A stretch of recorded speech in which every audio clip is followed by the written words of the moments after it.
everyone, this is Darvesh Khan, Subject Specialist English. Today I'm here with you for lecture number 28. What lecture number 28 is about? Lecture number 28 is about reference grammar. What is reference grammar? Reference grammar means that the description of the construction of various structures, various words, various phrases, clauses and sentences. For example, how can we construct?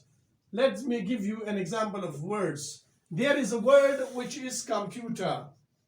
Now computer is a noun, but the plural form of computer is computers. Now how to make it plural? With the help of s. Then there is computerize. To write the verb form of computer, we use ize, which is actually verb. Computerize. Then here is computerizes. Then we have computerized. This construction is called reference grammar.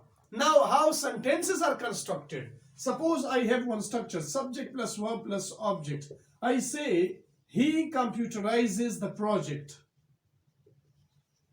He computerizes the project. If I want to make another sentence in which he should also be used and a verb must be singular present form of verb. So I say he watches the movie.